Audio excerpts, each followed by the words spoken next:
We're here with Eric Boduch. Yeah. The co-founder and chief evangelist of Pendo. Chief evangelist of the current title, and now I guess I'm GM of our Adopt business unit. Yeah. Okay. Thank you for speaking with us. We really appreciate it. So with me, I have Robert Rehnquist and Alex Basinger, and I'm Jason Brown. So as we mentioned leading up to this, our goal was to really just pick your brain on entrepreneurship, and what it means to be an entrepreneur, and in many respects how you found entrepreneurship, or perhaps how it found you. And then while also learning about Pendo and its experienced success. So you're one of the founders of Pendo, a software company started back in 2013, specializes in analytics and around valuable customer experiences. Your company mantra, as I understand it, is understand and guide your users. It is apparent in the applications, such as user onboarding, customer retention, feature adoption, behavior tracking, and a lot more. You've raised over $200 million since inception. In this past October, an additional $100 million in a Series E at a valuation of $1 billion. That's pretty. Yeah, it's remarkable. It's been an interesting time, definitely. Not to be understated. So 200 in total. The last race, as you said, put us in, what's the unicorn label? Exactly. Yeah, absolutely. That's exciting. Yeah. Maybe just lead off with just kind of tell us about Pendo and what you guys are trying to accomplish. Sure. Do you want me to address entrepreneurship first and start there, or jump into Pendo? What's best? Give us the background on just what Pendo does first, and then we'll go back. We'll circle back. So let me give you a little history of Pendo. So Todd, our CEO, and I always wanted to do another company together, and the timing was kind of right. And we talked about some of the problems we were having. We got this guy, Raul Jain, who's another one of our co-founders, pulled in early. And then Eric joined us a couple weeks later, or maybe a month later. And one of the things that we always struggled with as product people is understanding how people used our software, because it's just, you put software out there, people use it. You try to get feedback, maybe you call them, you email them, you do surveys, and those aren't always the most accurate information, especially surveys. And the way we addressed this is really, we wanted to see the underlying data. So when we've done this in the past at other companies, we were always like, well, we'll take some engineers, we'll have them instrument the code so we can see what people clicked on, what people didn't, how they went through the app, what features they used, how often they used it, all that kind of data that you really want to know. But it was a painful process because you had to take people like, instead of building, the dictionary for our word processor, we're going to have you instrument it, right? It's like, well, we need a dictionary, we have to do spell check. Now we're like, it was always a huge frustration. So when we were talking about, problems where we could start a business, there was this idea of like, well, what if we could build a software product that was like a partner to these product teams, to people like us, that would then give you all of this analytics data, help you understand how your users were using your software, as opposed to you having to, hire or pull engineers off of, important things to get this information. And then once you did that, you had to do it over and over again because your product changed and all these things. Right. So it's like a constant burn of engineering resources. And we're like, what if we can build this and keep it up to date and make it retroactive and capture everything? So that's where the concept for Pendo started. The four of us had suffered through that pain before. And we all started around this, idea of retroactive analytics, and really geared, right from the beginning, to product people. And we're unique in that way in kind of this market space, is that from day one through day today, we're always geared to helping product teams build better products, right? To understand how their software is being used and to apply that to build better products. And in general, at a grand kind of scheme, to improve society's experiences with software, which can be really good or really, really. So we wanted to shift that kind of, that curve, so to speak, to the really, really good side. And that gave birth to Pendo, that then started growing into a much broader platform, because we aren't necessarily patient people. So we're like, it's great. We know that people are struggling setting up search, because we dog fooded our own stuff. So it's great. We know people are, struggling with setting up staging servers in Pendo, but how do we fix that? And we're like, well, it's not in this next sprint. And we're like, right? Yeah. Like, what if we could do something today as a product person as opposed to waiting until we can get this into engineering? What if we just guided them to the right solution? Because it's there, it's just the UX is a little confusing or it's not as intuitive as we want. So then it gave birth to this whole concept of guides, right? Mm-hmm. Can we walk people through this and say, oh, we see you're struggling to set up staging service. Let me walk you through how to do that. Or have this little eye icon up there that you can just click on and say like, oh, this means X, and we'll show you how to use it and just walk you through it and do that overlay on top of the product. So it wasn't just engineers doing it. It's like the product managers can fix their own problems, so to speak. So that was like the next stage of Pendo. And then we're like, well, wouldn't it be great if we knew what people thought? Let's do some survey data. Let's do NPS because NPS is a big hot thing. And I'm big fan of NPS. So then we started down that, and then we added feedback, and then we added in-app training.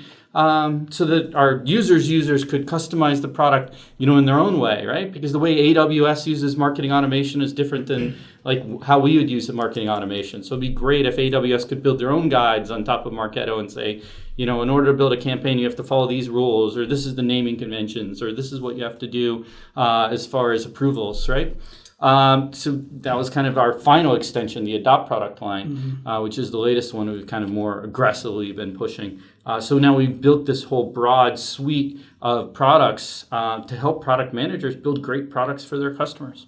Yeah, so that's kind of Pendo, and we've grown up, as you've talked about the financing over time. Now we're over, 400 people, raised a good chunk of money. And, revenues are growing. Yeah, I think we're going to hopefully talk a little bit more about the finance. We're pretty finance savvy, I think, in what we learned. So, so you talked about, the group of guys that started this and some of the problems you all experienced leading up to the ideation of Pendo. Your background, I think you went to Carnegie Mellon and then the entrepreneurship program there. So, it sounds to some degree that you always aspired to be an entrepreneur. Yeah, I had was it something more circumstantial? Going to Carnegie Mellon, grew up, I was like, computer geek, right? Mm-hmm. Writing code when I was like, 11, writing like little basic programs, right? Nothing exciting, right? Yeah. There's like people out there today at 12 years old, he wrote like GitLab or something, it's like crazy. iPod. Made $1 million. He built a spacecraft, so I was doing little things, but our little things early. Today's day and age, it's amazing what some of the kids do. So started as an engineer, always loved software, always loved technology, always loved like code. Got my engineering degree from Carnegie Mellon, but also got involved with the entrepreneurship club there, with entrepreneurship in general. Always kind of had an affinity to that side of, not only, building things, but thinking about how to take it to market. And at Carnegie Mellon, there was a really strong entrepreneurship group there. Jack Roseman, who became a good friend of mine and unfortunately has passed in this last year, was one of the main professors and drivers of entrepreneurship over there, along with, Don Thorne and others. Jack Thorne, Jack Roseman, Jack Thorne, and others that were there. So that was a great, Tepper, it wasn't even Tepper at the time, it was GSIA when I was first there. It's now Tepper, the School of Business, got me a lot of exposure to that. So not only did I get, Carnegie Mellon was great, and then I got the technical experiences, probably the best computer science school in the country, no offense, Stanford, Berkeley, or MIT. But I also got, the entrepreneurship side of the house through like people that were professors there, but had built businesses, like Jack had built businesses himself. Quite a few times and been successful doing that. And so, I was blessed to have Roseman as a mentor of mine there, and that kind of added fuel to the entrepreneurship flame that was within me, I guess is a good way to describe that. And, Jack was a great asset, great mentor, great person to know. So, so it all started there. Definitely, Carnegie Mellon was an amazing school to go to from both of those aspects. So great. I almost thought about applying to UNC. I don't know why I never did. Actually, it was on that list. It was kind of farther away, I think, at the time. I don't know. It was mostly a good MBA school. So it's good what? So they have a good MBA. Yeah. I don't see myself ever going back to get the MBA, but you never know. Yeah. It's funny. I was a big basketball person when I was younger, more so than I am now. And my favorite team is UNC. It's always been my favorite team. And the reason it was my favorite team is the first game I remember watching when I was really young was Jordan versus Georgetown. And I was like a tiny kid, and I think I was watching on a little black and white TV, if I remember clearly, in my parents' bedroom, and I was like, that got me to be a UNC fan forever. Cool. That one particular game. I have yet to see now that I'm living in Raleigh now for a year, I have not seen a game at the Dean Center. At the Dean Center, but that would be fun. It's a rebuilding year. I have heard this year was a little tougher. I've read what the coaches said recently, and it's like, that's. I understand the leadership. That seems a little. Maybe I'm just the soft guy. That seems a little harsh to me. But Well, I think you definitely gave us a great intro and some of the background as far as like why you created Pendo and kind of what was going on there. So with the co-founders or the people you had very initially, were they all there from day one, or how did y'all know each other? Was it through that entrepreneurship kind of club? So Todd and I both went to Carnegie Mellon. He was the year behind me. We became friends at school there. We actually started a startup together, or I started a startup right outside of Carnegie Mellon and pulled him in kind of a little bit later as my co-founder. And so he was a co-founder at Cerebellum Software, started at the time as Vision Systems, or was mostly, I guess, technically started as consulting I was doing in school to, buy things like pizza and beverages. Beverages. Back in the day where I was like, you realize like doing consulting at $20 an hour, which was great back then, is much better than working in, at the computer lab for $4.25, which I think is what minimum wage was and what Carnegie Mellon's paying people then. So the math worked out that $20 an hour, much better than $4.25. It started being, I felt like a rich college student all of a sudden. That was great. So that's how Todd and I first met way back at school. Todd had met Raul Jain at an old company he had worked at. Raul, I think, was at a venture capitalist at the time, or working with a venture capitalist, and was helping Todd sell his company. And so that's how Todd had met Raul. He had introduced me to Raul really early on when we were thinking about this company, maybe like, before the idea even came out, but before we had settled on the idea, when we were just thinking about different things we could be doing, Raul got involved. And then Eric Trone got introduced to us all through a mutual friend. None of us had kind of a pre-existing friendship with him, and he got pulled in a little bit later, but before we started building any product or had raised any money. So. Well, and with those kind of products, it definitely seems like there was basically a niche opening that you guys sought to fill, where there was this kind of interface and the data analytics that you wanted to capture. Would you say that you kind of built this trying to fill that niche and having...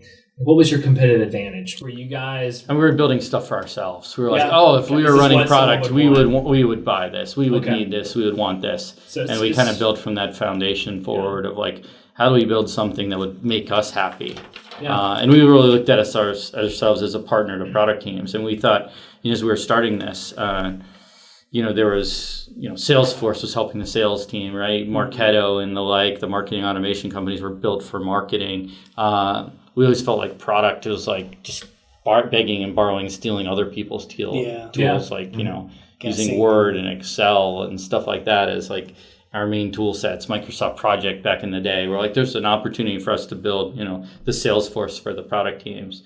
And as we looked at analytics, there's other companies out there like Mixpanel was one that was already in the marketplace, but they weren't built for product people. They were built for B2C conversions and for mobile and B2C and stuff like that. That was more oriented towards marketing people, right? And so he said, well, no one's really building analytics for the product people, because if they were, they would have built in things like retroactive. I mean, why would you want? In the Mixpanel case, I believe you still do.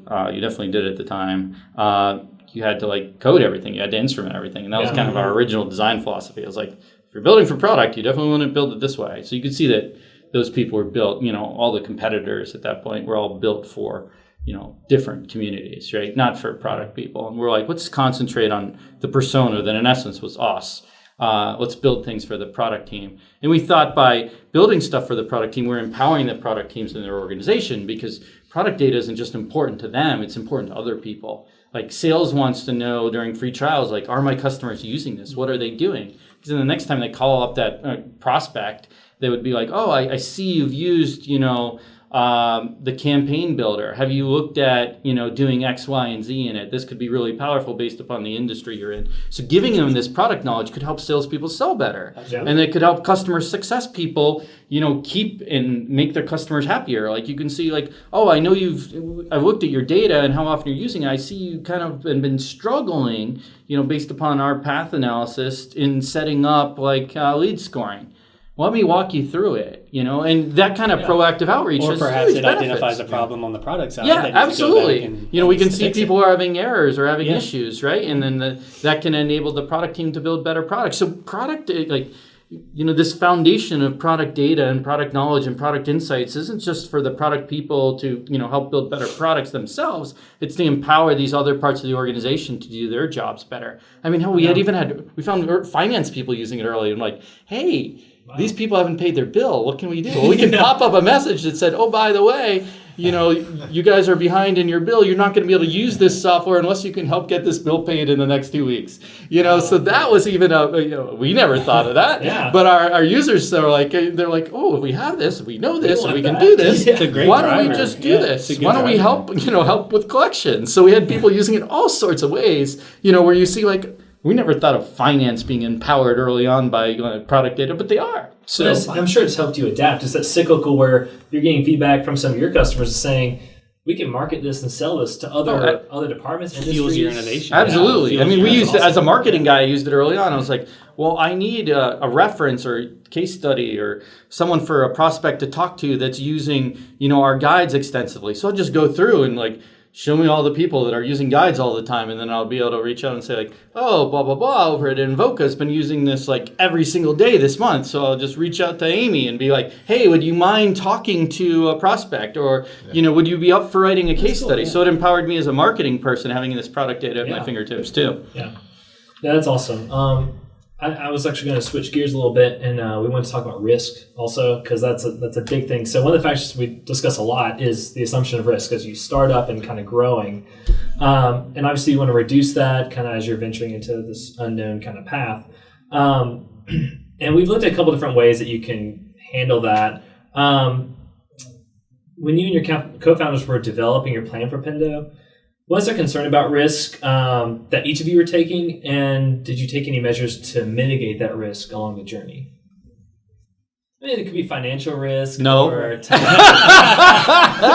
right, moving on. As far as like personal risk, I mean, I think we all looked at it. We've all been involved in startups before. We know, that there's a lot of things that could end up moving against us. The market, Sure. Financial, macroeconomic conditions. I mean, I'd been through the .com bust. So there's all kinds of things that can affect things. And I think we went into it knowing the risks from the standpoint of like, hey, no matter how good the idea is, no matter how good the team is, there's still a large percentage chance, very non-trivial, that the company is going to fail. So we all understood those risks from that standpoint. So I think we went into it, with eyes wide open. But those are risks that are hard to mitigate. It's like, well, what can you do? It's not like we're going to sell calls or against this company or it's not like we were options traders that can manage downside risk that way. So the risk was like, we understood the risks were there, but we understood at the same time that hey, we think there's a huge opportunity. We're believers in it ourselves.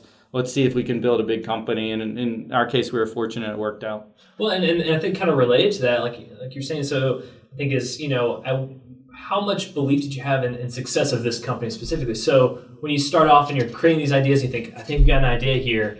Let's go. How confident were you that this was going to be in whatever, a success versus maybe a little bit later, maybe after you got your first round of funding, or, did you get a big boost in confidence? Or? Yeah, I mean, you definitely eliminate risk as you go forward. In the beginning, we all thought there's an interesting opportunity here. Yeah. But if you asked me, like, the beginning of the year, who's a shoo-in for the second round of the playoffs, I would say the Patriots are a shoo-in. They're probably going to have a bye, right? Yeah. And not only then they lose their bye, they lose the first week, and they started as a team that looked like, man, this team might be undefeated, to a team that, didn't even win in the wild card game, right? Yeah. So, we came into it feeling really good. Yeah. Do you think that's like you never know. Kind of an inherent like human trait for entrepreneurs? I feel like I think if you're looking for something that's really well it. protected, then it's not the business Exactly. for you. Yeah, If you're looking at it like, yeah. if you're thinking about like, oh, how can I make sure I'm at least making a salary I could make elsewhere while I'm trying to get all this upside for free, then I think that your mentality is kind of wrong. Exactly. It just needs to be aligned that, you're taking a big risk, you're betting on yourself, which I think is very empowering. It can also cause, fear and consternation and anxiety in some people too. But you just have to have the mentality that like, hey, you have control, you have a lot of risk, you have a lot of upside, and your downside is the company goes to zero, really. But as the company grows, now it's all about mitigating risks. And as you're raising money, that's why financing is done in stages, right? From a standpoint of it's all about like proving that you've established that you can build a product, proving that some customers want the product, proving that more customers want the product, proving that you can scale your business, proving that the market is really big enough for you to go to the next level of funding, and on and on, proving you can add another product line and keep growing the portfolio, proving you have the ability to, run a public company, et cetera, as you keep growing. And so we're trying to mitigate risks as we go along. Absolutely. Yeah. And a little bit of a side to that. Did you like seek out any partnerships or anything like that when you guys were starting to? You can call it mitigate risk. But really partnerships are hard. Yeah. When you're small. I mean, everyone's like, oh, partner with someone big to mitigate risk, but what's in it for the big people? Right. Yeah. It's kind of like they're taking on the risk. And it's like, we'll do partnerships, we'll do rev share, we'll do something, and it's like, well, there's not a lot of rev there, and it's all risky, and it's like, what are we getting out of this? And some of it might be tech, and it's hard doing just pure tech deals. It's a challenge. I mean, I'm a big fan of the partner ecosystem. I think at Pendo, we're doing more of that. We probably could have done more of that earlier. But I think, Todd in particular, was very good about not getting too involved in partner and betting too much on partners early, because that's another risk. You don't control what they want to do, what their decisions are, and you really need to think, am I betting the business not only on my ability to execute, but my ability to get my partner to execute? And that's a whole nother, level of complexity. So I think you need to build a business that works for you before you start, looking at, can I accelerate this with partnerships? Now, there's obviously exceptions to that. If you're building, engines for people to use in their cars, right? That's a little bit different, right? You're not gonna go out there and sell engines directly to consumers. You're gonna do it through partnerships with the car manufacturers. All my advice varies based on context, right? Oh, for sure. All advice varies based on context. But I think,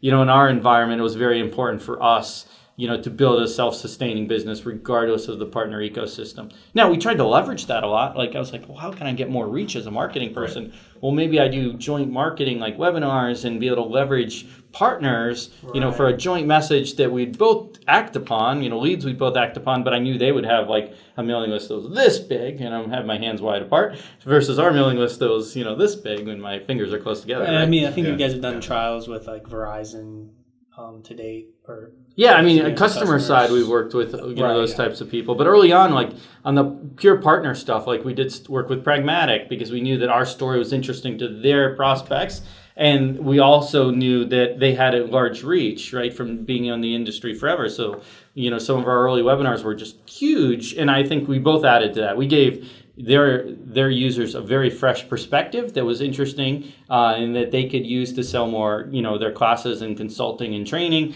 And we got to, expose Pendo to a lot more people in the product community than we would have been able to do directly. So those types of things I think are beneficial to both. Now, if we had pushed it all the way to like, Pragmatic, resell our software as part of your that level of partnership would have been hard to execute on just because of the size of who we are, our visibility, all that stuff early on. Then you have to make sure that, they're kind of, old school, so to speak. Not old school, but old, their infrastructure was going to adapt to kind of, where you were today. That's not a good way to explain it. But it was just, it's harder moving a larger company to, sell your product than it might be to say, like, just hire a salesperson and have them sell. Or, work with a very small company to help them to sell. Because it's just momentum.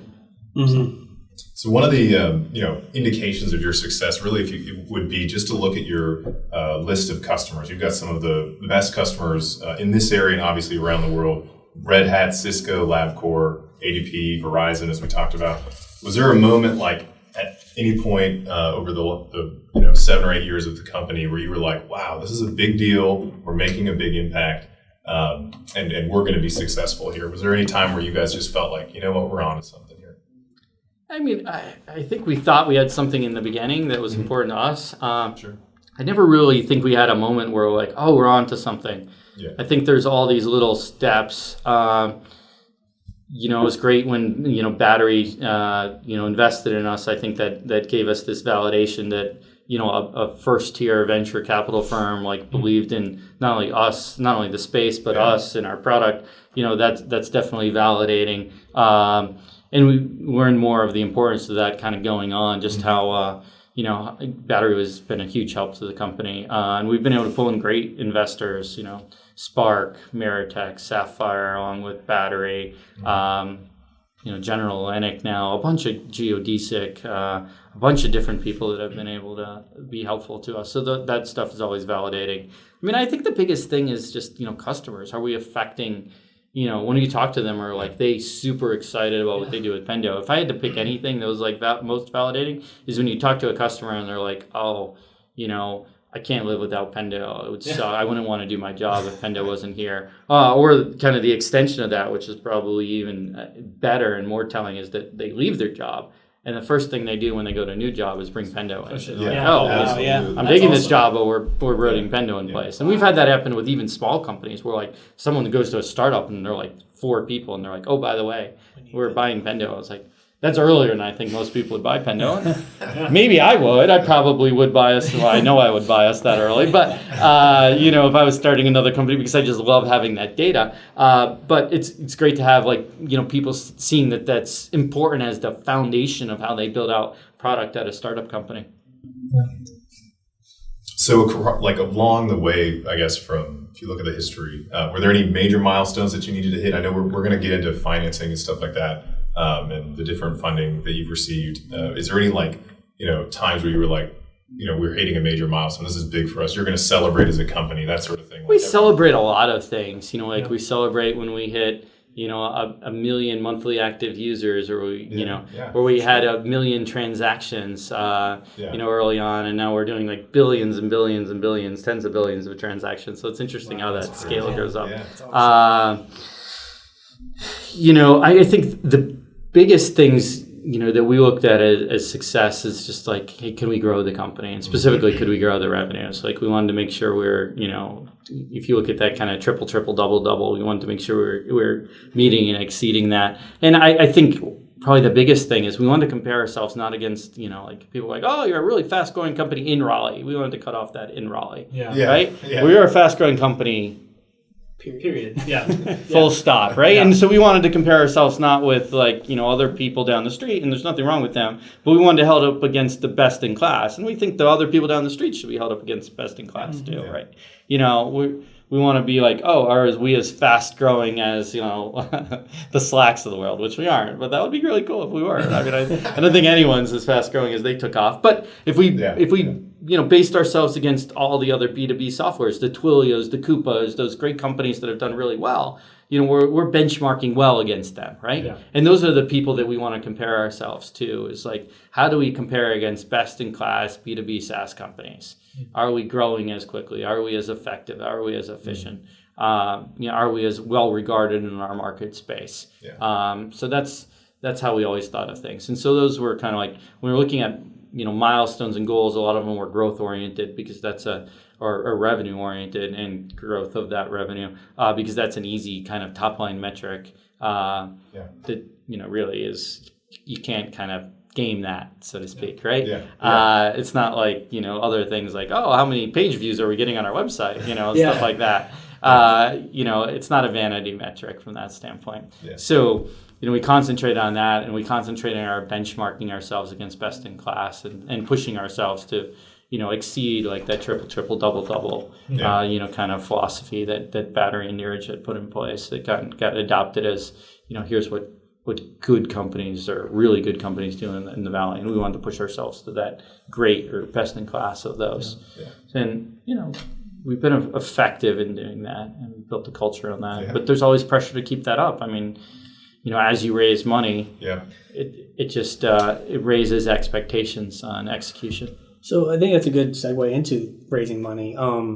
Thinking back to the first rounds, your seed money, even perhaps, what kind of facilitated amongst you and the co-founders to start having conversations about raising your first? And we started right in the beginning. Okay. We always looked at it and said, like, we want to make sure we have enough money to build out a product that we can take out to market that has value to people. And I think you have to get to that I don't know that I believe in this point of product market fit, but this trend of product market fit. You have to build something people want. Absolutely. Yeah. And you have to make sure that you have enough capital to get there. And you can't be like, well, we're halfway to what would have value to someone. You have to give them at least that core nugget of value that they're getting a lot of value out. And then you can point them to what the future, you can sell this vision of the other things you're going to offer. But I think one of the big mistakes, especially people in smaller markets like the Raleighs, the Pittsburghs of the world, is they don't raise enough money to start. And they don't get far enough along, and then they're trying to raise more money without enough data points to, eliminate some risk in the mind of investors. I think more companies than not at the startup level are undercapitalized. And some of that's for their own choice, like they worry too much about dilution, but a lot of that's just a nature of where they're raising money, and some of the investors there like to put in less money, or it's just harder to find enough investors to put in the right amount of money. And I think that's some of the challenges with some of the smaller marketplaces, i.e. not New York or San Francisco, is making sure you have the right investors that are capitalizing the company to the right degree at the early stage. And that early nugget of value helps with that, is what you're saying. Yeah, I mean, you need enough. You need enough to get.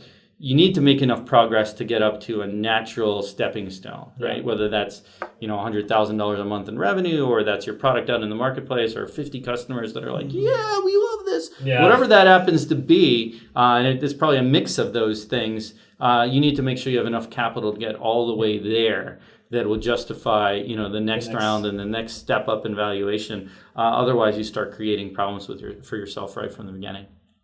Was it a decision in the beginning to be like, look, we want this to be a big company, as opposed to having like an earlier exit or something like that for the founders? I don't think it was a decision in the beginning at all. I think our idea is like, we think there's a great opportunity here. Let's build a company. Let's see where it goes. Sure. Okay. I think we thought there was a pretty big sized marketplace, but there's some people that argued. They're like, product managers, product's not that important. Which you can kind of understand. I mean, a lot of product managers didn't typically have the budget, but if you think about it as is product important? Like, well, yeah, product's important, right? But sometimes there wasn't a connect between those things. And I think, we needed to prove that there was a big enough market from a size perspective that, companies were willing to pay for this, that this was important to them, that they were able to, realize how important improving their products were. And there's a lot of trends that helped us, SaaS and how that's affect buying cycles, cloud, consumerization of the enterprise and expectations, and the ease of switching now in a SaaS environment. All those things has put this emphasis on like, hey, we actually need to build good products. We can't just sell something that really isn't good and they're kind of stuck with it because they bought this license and it was really expensive. Yeah. Now in month to month or year to year, there's a lot more emphasis on like, the product's got to be good. And if the product's not good, then they're going to replace it. So there's all of that stuff that's there that I think helped us out. And there's huge opportunities still. I mean,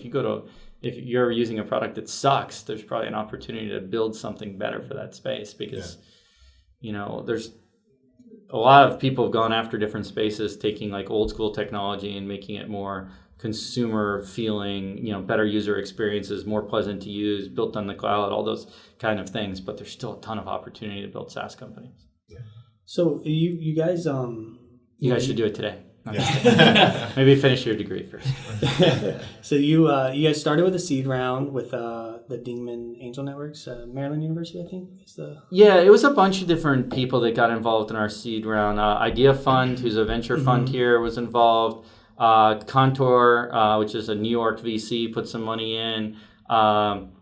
So you had VC money. Core, yes. The VC money was the seed money was mostly from VCs. Really? A little smattering of angels, yes. Wow. Okay, because I was going to lead up. I was assuming the Series A would have been probably the first iteration of VCs? No, it was small VCs. Like Core at that point was a small fund. Contour was really an early stage fund. They did companies like Austin, Datadog. Right. So they picked some good ones, I think, in the early stage. We had some angel money that was, also in there. But the kind of the foundation was still the venture guys, Core, Contour, Idea Fund. Yeah, because I was hoping that my question would have been more along the lines of, once you did get that VC money from raising prior capital and then getting VC capital, what were like the challenges and lessons you learned dealing with the different types of investors, institutional versus private? Yeah, having done this a few times, I think like success masks all issues, so to speak, right? And everyone's happy when things are going well, right? Yeah. If you're hitting your growth numbers, everybody's happy. And they might, you might still point in everyone, we're all competitive, so we're all looking at things and being like, well, our point guard could be better, right? Or our game planning could be better, or whatever, to use that basketball analogies, because you guys are UNC. It's the best basketball program ever, but maybe not this year. That's true. There's always things you can improve, right? Sure. And so we're always constantly doing that. But it's definitely better doing that from a position of success than doing that from a position of pressure, because you aren't making your numbers or delivering what you're telling your board you're going to deliver, whether it's product or revenue, et cetera, et cetera. So I don't know that it's necessarily. I don't know that it changes the mentality. It didn't change our mentality because we've all been through both angel and venture before, and we had our own expectations of what we wanted to deliver. Mm-hmm. So I think at the earliest level, like, our board packets were solid. We were pushing each other to execute. I think having sophisticated VCs can definitely push you there if you're not doing it yourselves to some extent. But I think you should be doing it yourselves, and you should be having advisors that push you to up level your game, and not to think about like how you would be doing things if you're at the next level or at the next level, and start doing those things today. And it's not saying to put in the bureaucracy, but just have the data, have the reporting, have the structure. And by that I don't mean bureaucracy, but just the structure of thought about how you're building the business, not just winging it. Right. And so we were never at the point where whether we're angel backed or VC backed or small VC backed versus like battery, etc. Right. We were never at the point where we're winging it. Wow, that's interesting. I mean, you guys have had tremendous success, doubled I think almost every round, and this particular last round, 50 to 100. I mean, this past year must have been pretty incredible for the business.